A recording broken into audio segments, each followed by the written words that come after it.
Hello and good morning, everyone, and welcome to your early morning roundtable for Friday, the 17th of January, 2025. I'm your host, Mike Shelby, for today. As a reminder, this is an opportunity for early morning analysts here to give us their biggest thing for the week, the biggest trend or biggest indicator they are looking at. And so on today's roundtable, we're talking about China's 2027 timeline for Taiwan may not be viable. Jared will join us for that. Robert's going to take a look at China's containment strategy for the United States. Max says the Gaza peace deal is unlikely to last. I will address this Biden farewell address where he foreshadows intra-elite conflict. I'll tell you what I think that means for the country. And then finally, we'll end with Mark for the predictions of the dollar's demise are still looking pretty premature. And then, of course, after that, we will open it up for some Q&A. With that, let's go ahead and bring Jared on. Jared, good morning. You say China's 2027 strategy for Taiwan is not looking viable right now. Good morning. Yes, so been keeping an eye on this for a while. As Mike introduced, it doesn't look viable to me. I've got Robert and I built a matrix here to kind of show really where they're lacking. Now, they do have at least militarily a pretty good stance, but they're all of the supporting factors are where they're particularly lacking, and all of the people who would be opposing them, the U.S., Japan, Philippines, Australia, have not only not been deterred, but they are all committed to the defense of Taiwan and the status quo of the Pacific. So they've said, we will come to defend this status quo. Now, as far as why now, we're under 2 years to the deadline, and several of these areas that are still in question will take at least a year to fully implement. And at that point, you then need to also train in those areas. The impact, the U.S. will continue to militarily build up in the Pacific. Japan and China are going to continue to compete diplomatically inside of the Pacific. The U.S. is pretty much dead set on further decoupling from China. We're calling it de-risking now, but nevertheless, it is pretty much decoupling via friendshoring and nearshoring. And in response to all this, I fully expect China's gray zone activities to continue to increase. There are two ways I think we can really look at this for the outlook. The most dangerous is that Xi Jinping sees that the strategic situation for China is deteriorating and moves with the army he has this year. I don't think that is likely. I think that's a very, very slim chance, but it is the most dangerous. And the most likely scenario, as far as I can tell, is that China delays the reunification again and moves the deadline to sometime between 2027 and the 2049 People's Republic of China centenary. Now, the big implications here, China's the world's manufacturing hub still. So right now, it's potentially facing an economic downturn and a national identity crisis, as the rejuvenation timeline could come and go during this, which is key to Chinese governance. This could fuel a significant shift in the global power balance over the next couple of years. Mm-hmm. I saw where Scott Bessent was talking yesterday. He basically told Congress during his confirmation hearing to be Treasury Secretary that there's just been a lot of data saying that China's actually in a recession. All this stuff about they're meeting their 4 or 5% growth for 2024 GDP growth is not reality. And China's in a far worse situation than even some of these financial media outlets are discussing here. A few weeks ago, we talked about, I think Max brought this up, that one tool for dictators is when things are not happening, when things are not going very well at home, they try to create a distraction abroad. It seems like Taiwan is a do or die scenario for Xi Jinping. Is that what you see? So Robert and I have been discussing that behind the scenes, and I think it was and it passed. And that window probably came around at the end of 2022, I think it was, when Japan officially made the status quo of the Pacific part of its national security strategy. That was the window. China needed to move then in order to make sure Japan wasn't ready, the U.S. wasn't ready, Philippines wasn't coming on board. Now they have to deal with all of them and Taiwan. Mm-hmm. All right. Last thing here. What's the biggest limiting factor for China's move on Taiwan? Whether that is a simple blockade, a comparatively simple blockade, or an actual amphibious assault and invasion? Frankly, I think it's the fact that they have to try to game out the entire war. It's going to be the single largest amphibious operation ever conducted. And there are too many variables there for them to feel comfortable moving on Taiwan militarily. Okay. Well, that makes a lot of sense, but there still is a lot of talk, even inside the Beltway defense circles, about 2027 being the X year. So thanks for staying on top of this, Jared. And we'll move on here to Robert, looking at the Chinese containment strategy, really in the Western Hemisphere, but really we're looking at Central and South America. What's the latest here, Robert? Good morning, Mike.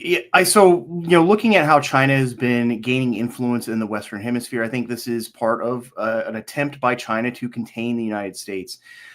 This is, I think, coincides with this 2027 date that we've been talking about a lot and Jared just briefed on, because that's going to fall halfway into the current Trump administration. And I think the impact here is that China has been gaining influence by using the Belt and Road Initiative. They're making investments in infrastructure. They're putting up these launch and space observation sites. But I think a key piece of infrastructure here that they are also trying to gain influence over is the Panama Canal, because that's key for shipping in the Western Hemisphere and also for moving U.S. Navy vessels from the Atlantic to the Pacific and vice versa. Looking at this, I think there's a most dangerous course of action and a most likely. And I think the most dangerous course of action is that China does contain the U.S. within the Western Hemisphere, takes control of the Panama Canal, and disrupts U.S. supply chains. I think the most likely course of action right now, based on what I'm seeing in these confirmation hearings and statements from incoming Trump officials, is that the Trump administration is going to focus on pushing China's influence out of the Western Hemisphere. And they place strategic importance on pieces of infrastructure like the Panama Canal. I think the implications here is that if China does successfully stave off U.S. containment efforts in the Indo-Pacific and manages to contain the U.S. in the Western Hemisphere, it will allow China to reach even further into U.S. economic and political affairs. And I think this is a big point that Elbridge Colby, who is the incoming Undersecretary of Defense for Policy Planning, has made over the last few years. I think there's another piece here tied into this AI race where the Biden administration has enacted a lot of curbs, especially on chip manufacturing technology, that has been basically unilateral. So China's been able to continue buying manufacturing and fabrication equipment from foreign countries. And I think that if they are able to gain dominance in this AI chip manufacturing and this generative AI race, they could use that to kind of almost displace the United States as the head of the international order, and we could be in kind of a bipolar global order situation again. Mm-hmm. Robert, one thing that concerns me is, we look at some of these Latin American countries and Caribbean, and they're not fans of Trump's mass deportation plan. They don't want to take, a lot of these countries do not want to take their own citizens back, much less citizens of third-party countries. And then we bring in U.S. control over the Panama Canal, and it really does seem like there's a lot of negative sentiment that could be built up over the next couple of years among those two huge policy areas. The flip side of this is Trump has a carrot and a stick, and it seems like the stick is going to be tariffs and using economic statecraft and trade policy to put pressure on these countries to essentially fall in line with U.S. policies here. Is there any carrot? I mean, other than foreign funding, helping them build infrastructure, trying to compete with China, is there any other carrot that you see here for these countries?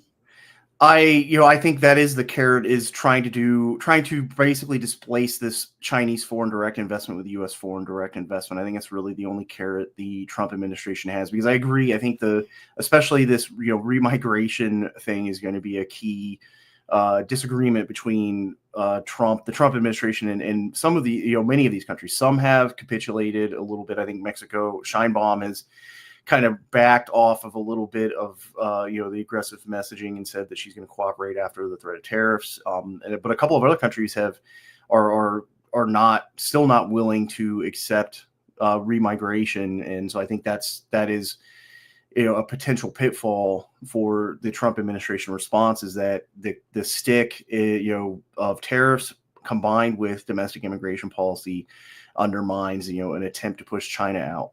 Mm-hmm. All right. Last point on this, just my personal opinion. I'm actually quite optimistic that Trump and Sheinbaum are going to be able to work together here. And unfortunately, it all comes down to dollars. Sheinbaum previously, one of her big campaign promises, well, she had a few, but one is she wants to build, I think it's like 10 new factories in northern Mexico to build stuff that's going to be shipped to America. So we're talking about very short manufacturing lines here. Another thing she wants to do, she does not want to use SpaceX or Starlink, but she does want a national satellite internet for the entire country of Mexico. I think that's maybe another area. And I tell you, frankly, we do not want the Chinese building that for Mexico. The other thing is also, we want the United States building that for Mexico, not the Chinese, bottom line there. The other thing too is Sheinbaum is a huge green energy person. She's an environmental engineer. She has a PhD, and she's very much a technocrat, and Mexico desperately needs funding for that.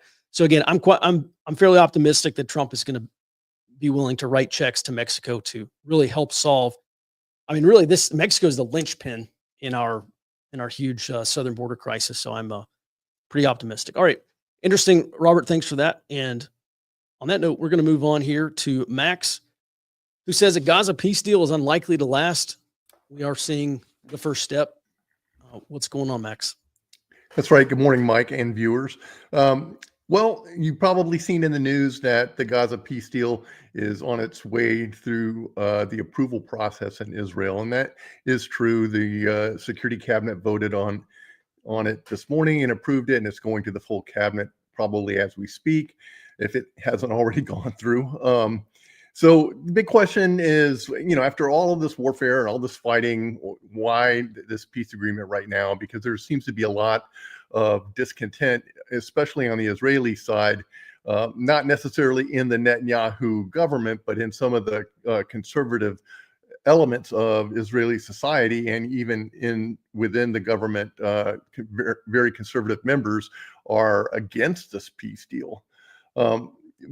So why now? Why now? Well, I think the Biden administration has gone in and basically forced Netanyahu's hand with some under the table threats about aid and future support to Israel, which are really checks the Biden administration can't write.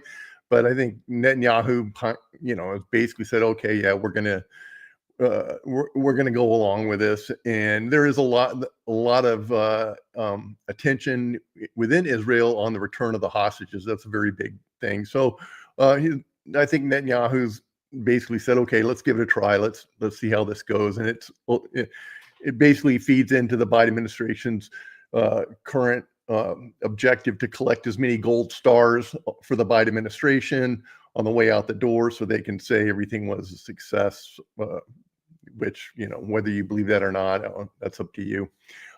So what's the impact of this? Well, this peace agreement here, it's a 3-phase peace agreement. And the first phase is great because it's the return of 33 Israeli captured citizens captured by Hamas and taken hostage on October 7th at the start of this whole war. And in return for about 1,000 Palestinian terrorists held in Israeli jails. Then there's going to be some moderate return of civilians to northern Gaza in different phases, some moderate pullback of Israeli troops, not all the way, but moderate pullback to the east. And then, like around day 16, then Israel and Hamas are going to sit back down and start talking about phase 2 and phase 3. And that's where the hitch is going to be. I think it's unlikely the agreement is going to continue to phase 2 or phase 3. And it's mostly because it does not support Israel's security issues, their greatest security concerns. And that's that Hamas will remain in charge in Gaza effectively, because they're not even going to talk about governance till phase 3. So right now, as we speak, Hamas is resting and refitting, recruiting, new troops. And they've actually been firing missiles out of Gaza into Israel. That's going to continue. And there's probably going to be a lot of smuggling going along with that increased humanitarian aid that's part of the phase 1 agreement. And Hamas doesn't really have a record of holding to their bargains that they've made. And so I don't see this thing moving past phase 2. There's too many unanswered questions that the Israeli side has said are no-go items, and that is governance in Gaza cannot be Hamas again. It can't be, but there is no mechanism within phase 2 to ensure that that's taken care of. Israel wants a buffer zone. There is no mechanism within phase 2 or phase 3 to give them the buffer zone that they want. And the entire reconstruction project thing just looks like a big money laundering scheme for Western nations. So what are the implications of this? I think U.S. negotiators reportedly promised the Netanyahu government, and the terms they said as far as U.S. negotiators go is mostly Biden, but maybe some from the Trump admin behind the scenes, said that the U.S. would support a return to war in Gaza if Hamas failed to comply with the agreement. Israel can basically use that as an escape clause to close up holes in the phase 2 and phase 3 agreement, and it gives them leverage. And I think that's what Netanyahu's banking on. But as far as like a smooth 1, 2, 3 phase movement through to peace in Gaza, I just don't think that's realistic. Neither do I, Max. Earlier this week, just a few days ago, there was some social media posting from folks in Israel talking about how Trump had essentially bent Netanyahu over a barrel. And I didn't look into it. I'm wondering if you saw what that was by any chance. I saw some of that, and that's because Trump surrogates have come out and said, hey, one of the key things that the Trump administration wants to do is they want to see peace in Gaza because they think there are bigger fish to fry in the Middle East, and us and Israel need to get past this so we can patch up alliances in the Middle East that were damaged under the Biden administration and the Obama administration's attempt to realign with Iran. So yes, there's probably some people saying that. I'm not sure that Trump was the one doing most of the bending. I think there's a little bit of cooperation and gamesmanship on the Israeli side, and they would like to see the Biden administration like get out of the way so that a real agreement or peace agreement or a real regional policy ahead can kind of solidify. So yeah, there was a little bit of talk. I don't think that the Trump administration or Trump surrogates were really driving the Netanyahu government into accepting this. Mm-hmm. Last question for you here. In the past week and a half or so, we've heard from the Israelis that they believe Trump would back an Israeli strike on Iran. Do you think this is where we're headed next? I definitely think we are above the 50% possibility on that. I mean, just recently, the IDF ran airstrikes in Yemen, and in some of the discussions with media, senior Israeli Air Force officials said, yeah, we did a great job hitting those strikes in Yemen. And guess what? Yemen is farther away from us than Iran is. So, maybe next time we just make a 90-degree left-hand turn and we go take care of cutting the head off the snake.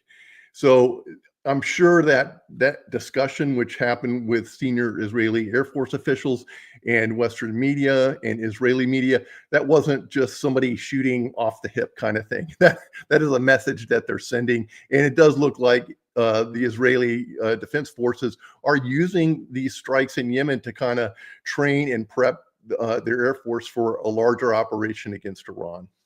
Mm-hmm. All right. Yeah, that seems to be another big challenge in Trump's first year. All right. Thanks for that, Max. We're going to move on now to Biden's farewell address. He gave the speech just a couple of days ago. And in this farewell address, he warned about an oligarchical power taking control of the United States. He also warned about the tech industrial complex really threatening to do the same. In part, he said, quote, "Today, an oligarchy is taking shape in America of extreme wealth, power, and influence that literally threatens our entire democracy, our basic rights and freedoms." He continues, in his farewell address, President Eisenhower spoke of the dangers of the military-industrial complex He continues 6 decades later. I'm equally concerned about the potential rise of a tech industrial complex that could pose real dangers for our country as well. He goes on to talk about how billionaire wealth, quote, causes distrust and division, and it erodes our sense of unity and common purpose. And I thought this was very interesting for one really big reason, and that really has to do with intra-elite conflict. First, let's talk about the political angle. The political angle, what I'm seeing now is the big challenge for Democrats in opposition to Trump. They're unable to characterize Trump as illegitimate because he won both the Electoral College and the popular vote. And most Americans believe that Trump is legitimately elected, even if they disagree with his policy. So there has to be a shift here. There has to be a new strategy. And so I think a lot of the talk about oligarchical powers threatening democracy is really just narrative shaping. They want to use the incoming billionaire influence over the White House, which, by the way, is nothing new. But they want to use that to foment opposition and undermine and delegitimize the incoming Trump administration. If they want to replace Trump, they did it the first time by trying to delegitimize Trump. I don't think that's going to happen. So this time I think we're probably in for far worse manufactured crises over the next 4 years. Also, Biden's warning on this oligarchy is entirely tone deaf, because the real problem, as they see it, is not the influence of billionaire benefactors. It's just now that it's the influence from the other party's billionaires who are reportedly being also embedded in the White House. The most important part of this is Biden here probably unknowingly brings up this thing called intra-elite conflict. And this is where the elites of a country factionalize, they break apart into elites and counter-elites. And there are two competing visions for the future of a country or for a kingdom or for among these counter-elites and elites. And this is a zero-sum outcome. If one faction of elites wins, then the other faction necessarily loses. And so this is very important because historically, these intra-elite conflicts precede periods of state breakdown and civil war. And just to give you an example here, I think we need to change how most people view revolutions, because the traditional view is the pyramid on the left here. The traditional view is bottom up. You have this unruly peasant class and part of the middle class, and they want to overturn the status quo. They want to overthrow their rulers or their king or their head of state. And you get this bottom up revolution of torches and pitchforks. And that's what's conjured up in the popular imagination, but this is historically not actually what happens. There's a guy named Jack Goldstone. He's a professor at George Mason, and he's done a lot of work on this. And he says the traditional view of revolution is not the whole picture, because historically, it's been too difficult for peasants and the middle class to organize substantial military opposition to their government and the standing military. So just like we see across the history of insurgencies, there's some level of external support required. In the case of insurgency, it's external support, which is funding, training, munitions from a nation state. But for these domestic revolutions, it's actually part of the elite that provides the funding and organization. And this is what we see in the trapezoid on the right here. So you get the top of the pyramid, the elites, they fracture into elites and counter elites. And he calls this the demographic structural view of revolution, in case you want to Google it and read some of that for yourself. And it actually is it is quite convincing. He's written a few books on the topic, which I highly recommend. One is called Revolution and Rebellion in the Early Modern World.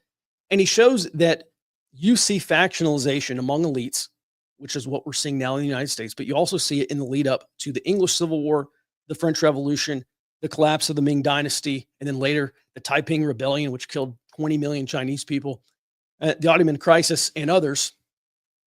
And there are other examples, but one of the common features here is that the elites of a kingdom or a country fracture. And so this is what ends up happening is once you have this factionalization among elites, now you have the peasant and middle class aligning themselves with their chosen side, whichever side they believe is best for their future. Because again, these are most typically existential competing visions for the future. And so whichever side wins, the other side necessarily loses. And I think that's probably where we are right now in the United States. Goldstone says this is the true cause of state breakdown and also civil war. So this is how civil wars really happen. And you get these periods of state breakdown, obviously, which just means that governments or monarchies fail, and then they eventually get replaced by some other competitor. So I am not predicting a civil war will happen. It is clearly a distinct possibility at some point down the line. My general sense is that the more you read about history, especially history of these types of domestic conflicts and civil wars, I think the more you will see that the United States is going down the same path as these other revolutions. I've talked many times about the parallels between the lead up to the English Civil War and what we are seeing happen in the United States right now. And I know it's been pretty popular to poo-poo the concept of a civil war. I've done it myself just because I don't think it's imminent. But anyone who even just casually dismisses the possibility of an outright civil war in this country, frankly, I think should read more history. So this is a very short recap of a very deep topic. If you're interested in learning more, I could do a much longer briefing on this topic and also tie in some other sources over on the high side for Early Warning Network members. And thus concludes my portion of the brief. We're going to now turn it over to Mark, who is going to talk about the future of King Dollar. It seems like its demise is still pretty early. What's going on, Mark? Hey, good morning, everybody. Yeah, there has always been talk about what's going to happen with the dollar. And so I feel like every month we're getting some new conjecture where King Dollar is supposed to be dethroned. We're seeing other kind of competing currencies, BRICS. There's always talk about the state of US dollar. Now, since 2022, the dollar has only strengthened, and we're at a point right now where Donald Trump is about to assume office, and his agenda, if he succeeds, his agenda is likely to only increase the strength of the dollar. I won't go into, the deeper economics of this and monetary policy, but essentially Donald Trump's agenda is set to strengthen the dollar, and have to remember that this is always juxtaposed against other currencies around the world, and then how other countries, especially those countries that depend on the United States and depend on the dollar, how they will be faring during this. Now, why now? Analysts have predicted over the last year that 2025 would see a Trump-induced economic slowdown, and which would result in a weakened dollar. But the indicators don't seem to be showing that right now. So the impact is that we're seeing that if the dollar does continue to perform well, and that we don't see this economic slowdown that much of the market has been preparing for, what we'll see that a lot of other countries are going to be hurting. So a lot of other countries like Japan, countries in the Asia Pacific, China is a huge one, Europe in general, if they don't have that weakened dollar, they are going to struggle and have a lot of pain when it comes to some of these trade restrictions, and then Donald Trump imposing tariffs on them. And so having a stronger dollar simultaneously hurts the other side of that equation, but strengthens the negotiating position of the United States. And so if the markets are wrong, and if we do see that the dollar will continue to strengthen, we're really going to see a lot of future pain for Europe and Asia, and a maximalist negotiating position for the United States. Now, even if the dollar does weaken, even if we see an economic slowdown, I think all of this is to say the King Dollar is here to stay, and that its demise and the reports of its death are premature. Yes, Mark. Interesting. I remember maybe 10 years ago, probably 8 years ago, the big sovereign debt crisis. And I remember one of the big problems is that there's so much dollar denominated debt abroad that when the dollar strengthens, it becomes much more difficult for foreign countries to pay back. So if you're a business owner in Turkey and you're dealing in lira and you've taken a loan out in dollars, when the dollar appreciates versus the lira and you're making money in lira, it becomes 10, 20, 30%, whatever the, I don't see the lira listed on there, but okay, let's say you're in Japan and the US dollar has appreciated 10%. Now it's 10% more difficult for you, a yen earning business, to pay back in dollars. This was one of the big, I remember over the past couple of years when the Fed was hiking interest rates, that was one of the big concerns. Is this going to trigger another sovereign debt crisis abroad? And it really looks like to me, the Fed is willing to sacrifice every other country in the world to save the dollar. With Scott Bessent and some other Trump folks coming in, I mean, I don't know if you're familiar with the dollar milkshake theory, but do you see that still as the case? Yeah, I think that looking at it, I could see I could see that the first and foremost, the priority is going to be the United States and our financial health. And so really, like the Fed, it will be interesting to see what they'll do with this. There's a chance that they could actually increase rates again, given some of these economic indicators. And all this will do is I think it will keep the dollar in its place, and it will cause a lot of pain later down the road. Now, I think that there could be like a little change here and there, given that there is a likelihood that if this triggers a lot of pain, too much pain, it could come back and really hit us, hard in the teeth. So I think that right now the United States is in one of the best positions it's ever been relative to the rest of the world. Obviously, we have tons of problems. We talk about debt; all those things matter. But when you're thinking about it like a game, it's not just the parameters of the game alone. You're playing against other players, and right now the United States is the big kid on the block. Mm-hmm. Going back briefly, talking about carrot and stick, and what the sticks are tariffs and carrots are trade deals, funding. I don't know, you tell me, but that's the question in the context of economic statecraft. I talked about this back in November, I believe. A very interesting article written by Michael Every. He's, I believe, the senior global macro strategist over at Rabobank, which is a Dutch multinational investment bank. And one of the things he was saying is that we were going back to a mercantilist system. And he described it back in the colonial era of Europe. Silver was still the basis of trade. And so when a country had a negative trade, large trade imbalance, they were spending more of their silver than they were selling. So they're getting rid of their silver and they're not bringing enough silver in. And that's depleting treasuries. And he says this is essentially what has happened to the United States with its massive trade deficits abroad. Is we have been giving good, strong dollars to foreign countries, particularly China, and they go and finance their military with that.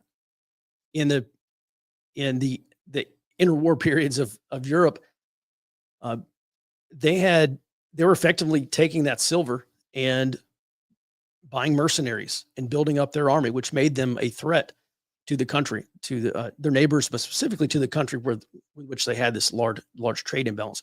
So being that Trump is coming on board to try to fix that, it really does seem to me like Trump is going to have a lot more carrots and a lot more sticks, being that he can essentially punish or reward countries based on how they're aligning with U.S. policies. You talked about blowback. I guess that's a huge concern of mine. What happens if China comes in with a sweeter deal and tries to undercut the United States, which is what they're going to try to do? Yeah, no, absolutely. I think that the thing that, the danger is always this. I think a lot of the hype over, criticism of this more protectionist trade policy, a lot of it's overblown. But one thing that is true is there often is a lot of back and forth and a lot of retaliation, and that can cause a lot of problems in the short term. Long term, though, I think that most countries want to hit a state of equilibrium, come to the table and get some kind of deal where they can just keep the uncertainty as low as possible. And so, we might be in for a bumpy ride for the next several months, maybe a year. But I do think that the long-term effects of what the incoming Trump administration intends to do could have a really good effect on American society, even the body politic. Mm-hmm. All right. Well, we do have some interesting questions here, and let's just go ahead and open up our Q&A portion here. Mark, we'll ask you first here, and if anyone else wants to jump on, feel free. The first question is, in your opinion, what ways can average Americans take advantage of the Trump economy? Any thoughts? Yeah, I mean, obviously I'm not going to, I can't give financial advice, but I could say that, we're going to see some major changes in the way that our economy kind of works. We're going to probably still have high inflation, right? So the things that you would typically do when you're dealing with high inflation, you should continue to do those things to protect yourself. I would recommend. That's what I would do, an average American. Another thing is that there will be opportunities to invest your money in different ways. And there will be, and there will also be the effect of certain industries here in the United States that are growing and they're being protected, that they're being stimulated. Those are probably good places to go and look for opportunities, maybe look for investments. There is going to be a lot of focus on some of these key industries that we're going to focus on to outcompete countries like China. And so as our supply chains get closer, there's more reshoring. There will be different kinds of opportunities that accompany that. And so, the big thing is that sometimes we think there's going to be like a magic wand and everything will change. Economies are really complex. So there will be winners and losers with a Trump administration. But I think average Americans will find that I believe that those dollars are going to start going more into the heart of the country rather than simply to the coast, given the focus that the Trump administration has on where it's putting its money, what it's trying to stimulate and protect. Mm-hmm. I think that's a good point. I would also say this. Earlier this week, I was up in Fort Worth and I was talking with a real estate developer who's getting out of the real estate business. And he said, Mike, I have $6 million that I need to invest somewhere and I don't know where to put the money. He didn't exactly say why, but I think we all know why. He doesn't, you look at PE ratios and I mean, it's tough to say that we are going to have a stock market crash, but I'll just tell you, investment banks are talking about this and they're not saying when, and I don't think it's imminent, but I see a lot of traders also talking about this. So he doesn't want to put it in the market. He doesn't want to put it in real estate for obvious reasons. There's been a lot of charts about how many homes are for sale now. No one's buying homes. Real estate is no longer a good investment. It seems like that's kind of what I was getting from him. And he didn't know where to put this money. Warren Buffett has had the same problem. He's basically said, there's nothing I want to buy. I don't see anything worth buying right now. So he's just been sitting in cash. Back in 2021, 22, I did a deep dive into hyperinflation. I think hyperinflation is a possibility. I don't think it's an imminent threat, but there are some cases where we could see very high inflation and potentially hyperinflation if there's a failure of the dollar somehow. And one of the biggest recommendations that I can make to anybody is during periods of inflation, if you are a wage earner, your wealth is going to be depleted. Your income is going to be depleted because in a lot of these very inflationary cases, you're not going to get raises at the same rate that inflation is rising. Number one. So basically what you have to do is put your money in something that produces something that you can sell. Because if inflation increases 10% one year, you raise your prices by 10%. You raise your product price by 10% to keep up with inflation. And I think, honestly, that is one of the best. So we're talking about natural resources. I've talked a lot about metal fabrication. I think that's going to be a huge business. We get into a crisis or conflict with China, especially here in Central Texas. We've got ag machinery. We've got industrial. We've got residential. We've got oil and gas, just lots of need for metal fabricators. And when Chinese steel and these small engine parts and all this other stuff that comes from China currently, a lot of machinery, when that no longer is coming here anymore because of a crisis or conflict with China, we're basically going to be dependent on ourselves to fabricate parts and whatever machinery and equipment we need. So I think that's going to be a huge business. But bottom line is you have to put your money in something that creates something that's sellable. I'll leave it at there for now, but we are going to get into some other questions. Thanks for that, Mark. Here's one question here. I think maybe this is for Robert. The Biden administration is trying to make it difficult for Trump to develop oil and gas resources, a key economic objective. Will this successfully block federal lease activity or just be a bump in the road? This morning, you talked about Biden looking at like 300 million acres or something like that to restrict oil and gas leases. What's your take on that?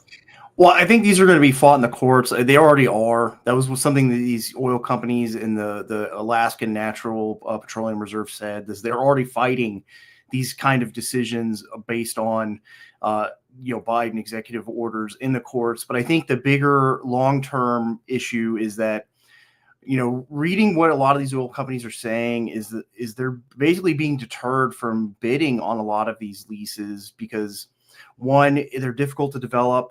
And two, I think they feel like they're going to get rug pulled once Trump's out of office anyway, just because of the long timelines for development and the high cost, the high initial, high upfront costs.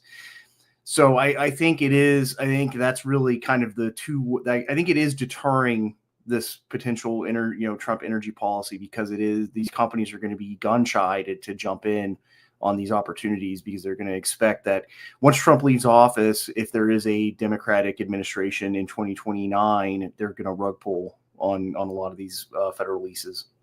Mm-hmm. All right. There's the next question. Robert, I don't know if you want to try to help answer this, but if money is going to start flowing into the heartland, mostly red states of the country, and I guess that's for energy and oil and gas, would blue state corporations who get hit, will they get desperate in terms of elite and counter elite terms? I'm not sure that I fully understand the question. I think I maybe know where you're going, but Robert, if you have a take, go ahead. Yeah, I think that we're already kind of seeing that with this H-1B debate, and I think that's where a lot of these coastal companies are going to go. If there is a lot of money that flows out of the coast into the heartland, and you start seeing more Americans in the heartland, getting these economic opportunities, and these companies want to stay afloat, they're going to start looking even harder at overseas workers and temporary work visas. Mm-hmm.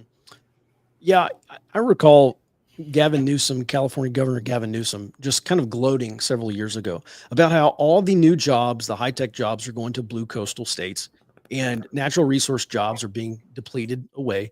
And you extrapolate that out a decade or a generation, and where does it leave red state economies? And how much more power are these blue states where all the jobs are?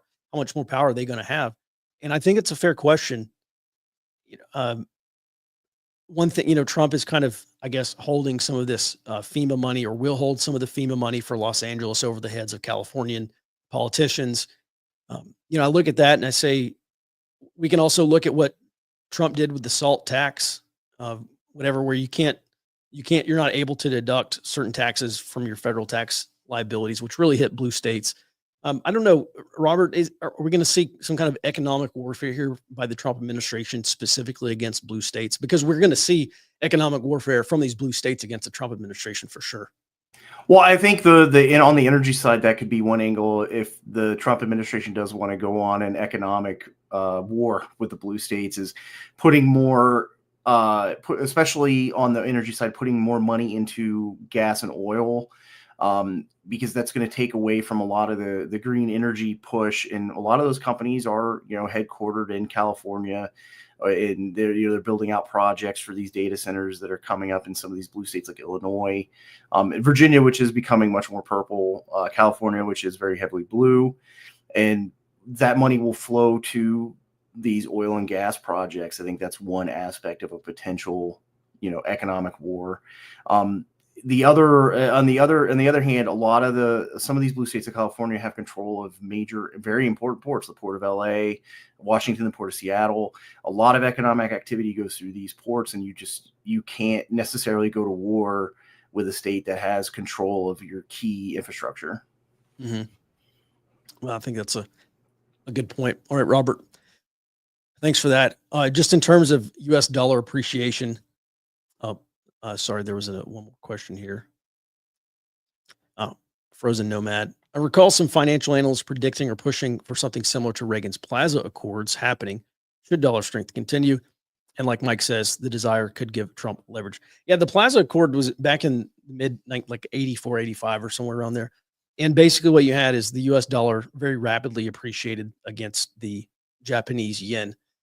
And so a weaker Japanese yen meant their products were cheaper. And so it had a dampening effect on U.S. exports. One big reason why Trump wants a weak dollar is because he wants more U.S. exports. He wants more people abroad buying U.S. products, and they'll do that more often when U.S. products are cheaper, i.e. that's why he is pushing for a weaker dollar. The problem for Trump, really the inherent problem that Trump is going to have with concerning competition with China, is China's just going to depreciate their renminbi against the dollar if Trump somehow is able to weaken the dollar. So there's not going to be a Plaza Accord. Back in the 80s, the United States and Japan were still our major allies, and this is something that Europe agreed with. And so you had this whole agreement that Japan would work towards appreciating its currency, which just a few years later actually led to a major financial crisis for Japan that took them a decade to climb out of. And so this time we're not allies with China. China's not just going to say, okay, yeah, this is a good thing for the world. We're going to appreciate our currency to make trade more competitive for the United States. It's just not going to happen. that is going to be another huge area of competition between President Trump and Xi Jinping.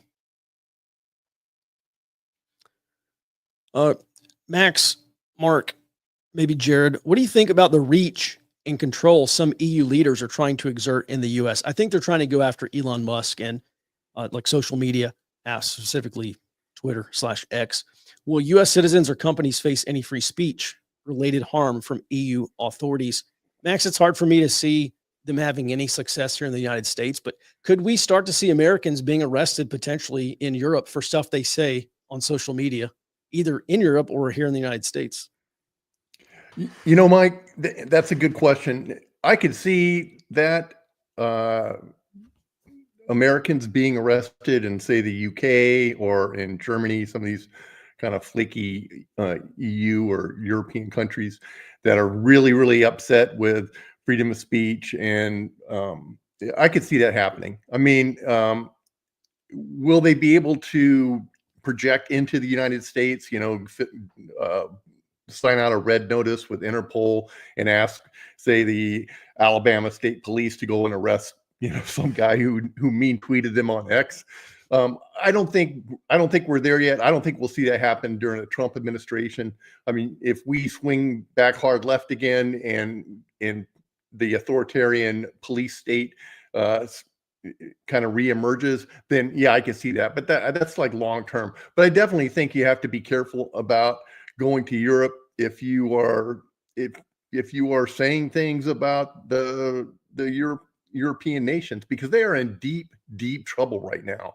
Deep trouble. If you look at Germany has basically taken the right wing of politics and outlawed it. They've confiscated the firearms of German citizens who belong to this party. They are firing police officers in Germany because they belong to what is really the equivalent of the Republican Party in Germany. I mean, that is frightening steps. And of course, you look at the UK, that's hardly even a country anymore. I mean, that is just a straight up police state. And so there's some frightening things going on in Europe. I think you have to really be careful if you are an influencer or you're speaking your mind a lot and you're planning on traveling to the UK or Germany. Some of these countries that have already come out and said that they would desire the ability to reach into the United States and have U.S. citizens arrested for free speech. Mm-hmm. Yeah, I seem to recall there was a Caribbean country just in the past couple of years. This guy, an American citizen, flew down there and in his backpack apparently had like a handful of loose rounds. It's happened to me before at the airport, unfortunately. But firearms and ammunition are banned in that country. He was arrested, given a multi-year prison sentence. And I remember his family kind of pleading with Biden, saying, this was a mistake, and he shouldn't have to be in prison, like really squalid prison conditions. I don't recall which country it was exactly. And then we look, there's similar events in Dubai, especially, or across UAE, maybe Saudi Arabia, where an American gets arrested for violating, throw in Singapore, Malaysia, Indonesia in there, where an American gets arrested for violating some law or custom there. And, to my knowledge, the State Department has not had a lot of success on getting these people out. I don't even know if they're trying. I look at that and I say, do you think the Trump administration is going to try to go to bat for Americans locked up abroad on some of these, these charges that are violations of laws in those countries, but perfectly normal in the United States? I guess the question is, should they? Or do you see that they might? Mike, I think the Trump administration will go to bat for Americans detained in foreign countries on, kind of spurious charges, especially morality charges and free speech charges, things like that. And I think we've actually heard some Trump surrogates in the past couple of months say, if not Trump, I think Trump himself may have tweeted out that if you are an American citizen and a foreign nation grabs you and arrests you, that they're going to have to answer to the Trump administration. So I think that gauntlet's already been thrown down. How deeply they are going to go into attempting to retrieve American citizens that are in trouble abroad.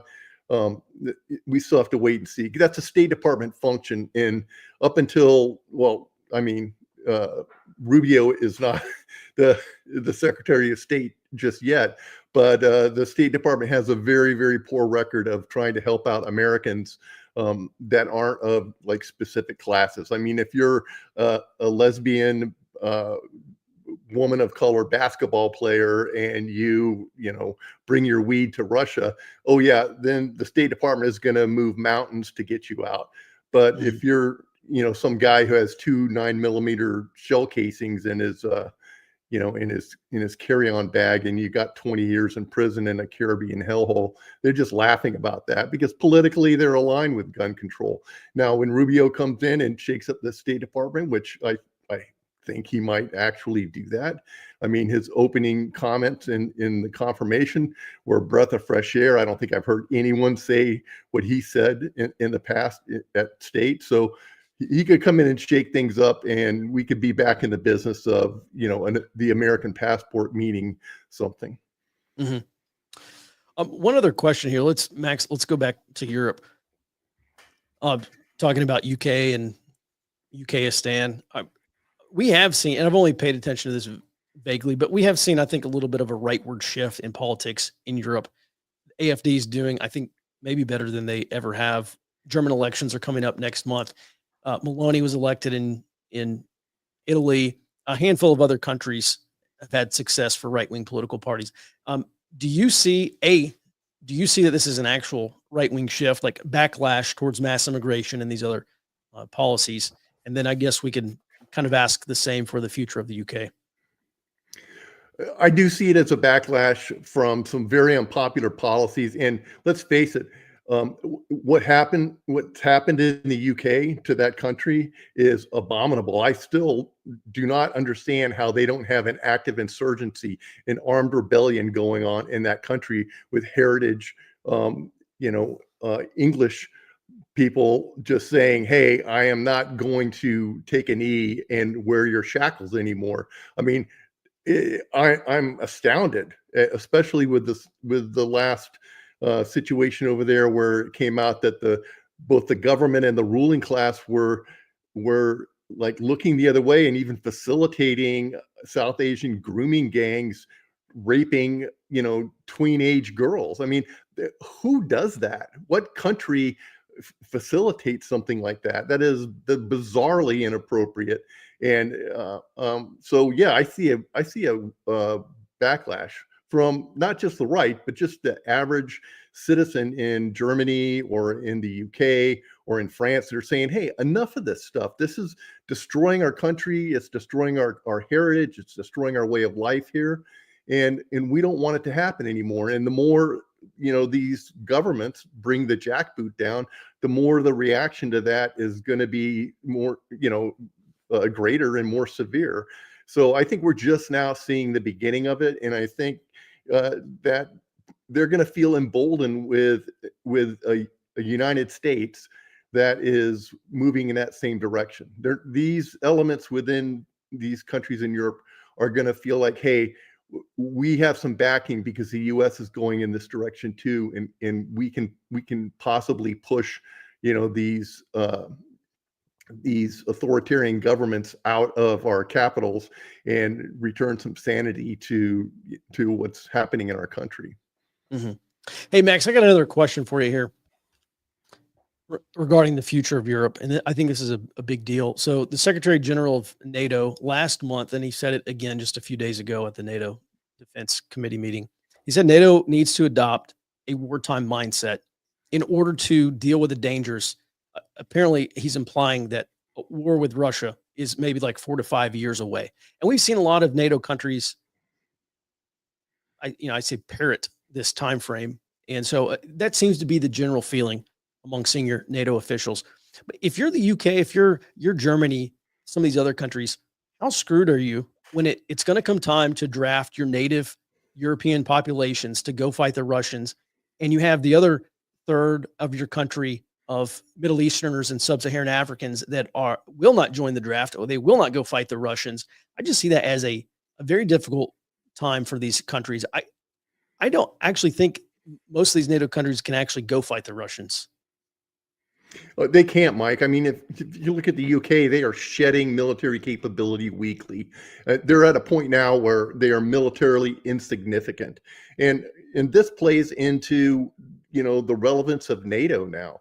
I mean, what do we have in NATO? Who in NATO has the capability to help us militarily in any conflict in Europe? Which then asks the question, why do we care about what happens in Europe? If the Europeans don't care enough to maintain a military capability to defend themselves, then why should we? I mean, we have our own problems to deal with. And I think you're hearing some of that talk about the relevance of NATO and what's going on with our allies. I mean, Germany can't even field a combat capable battalion, much less, fight the Russians. And you're correct. The governments in these capitals across Europe have alienated their heritage populations, and also they brought in a lot of uncooperative immigrants or quote unquote refugees that are not going to help them fight. And that's something that I think from a U.S. perspective we have to look at and say, hey, what can these countries really do in an alliance, and what is in our best interest as far as NATO and protecting Europe? I mean, I think we're at the cut bait point. Mm-hmm. All right. Well, it's going to be a very interesting decade. I'll open this up. Let's see. It looks like there's some. Robert, Jared, or Mark, do you have anything? Sorry, Max and I kind of monopolized the Q&A session here. Anything you want to add from today's Q&A? Add to today's Q&A. No, one thing I want to just comment on quickly is something I saw in that CFR report on priorities for a conflict across the globe. And one of the things they identified in the United States as a tier 1 priority for potential conflict is the radicalization of the population due to the election of Donald Trump and the potential domestic violence, domestic terrorism / violence that could occur because a radicalized population is upset with the election of Trump. Now, to me, that's a pretty big shift in the ruling class narrative here, and the CFR is definitely a representative of our ruling class. And I think we need to step back and take a look at what they're saying. Is the real threat here in the United States in the next 4 years is going to come from the left. It's going to be domestic violence, domestic terrorism, driven by the political opposition to Trump. And I think that's something that we need to pay attention to domestically in terms of retooling and reorienting our security services when we start this reform project after the inauguration. Mm-hmm. Yeah, I would tell you, I gave a presentation up in Fort Worth to a big group, and that was kind of my, of course, I've been following the far left since 2016, but my big takeaway is if Democrats fail to replace GOP majority in the House or the Senate, if they are still locked out of federal power, more or less, beyond the midterms, I think the next 2 years is going to be very, very difficult in this country. So, all right. Well, Mark, Max, Jared, Robert, thanks for being on the show today. I really appreciate it. And thank you for watching. As a reminder, we do this every Friday at 10 a.m. Central Time. It's a roundtable. Each analyst gets their opportunity to talk about their one big thing of the week, what they think is a pressing matter for you to understand. And then we open up the floor to Q&A. Now, we will not be on the morning briefing on Monday because it is a federal holiday. However, I will be here with Early Warning Network members over on the high side to track the protests in real time or near real time, because we know so many people who are going to the inauguration. There's allegedly something like 200,000 protesters headed to DC. I think it's going to be smaller than the 2017 inauguration protests, but we're going to track the protests anyway and produce a real-time map. If you'd like access to that, if you want to jump on board and help us monitor news sources and update our map, we'd love to have your help. You can start your free trial on the Early Warning Network, get access to our morning briefing Monday through Friday, and then also our other high side reports and videos. You can go to www.earlywarningnetwork.com/trial. It's a free 7-day trial. Try us out for 7 days. If you don't like it, cancel your account. No problem. But we want people who want to be happy here at the Early Warning Network.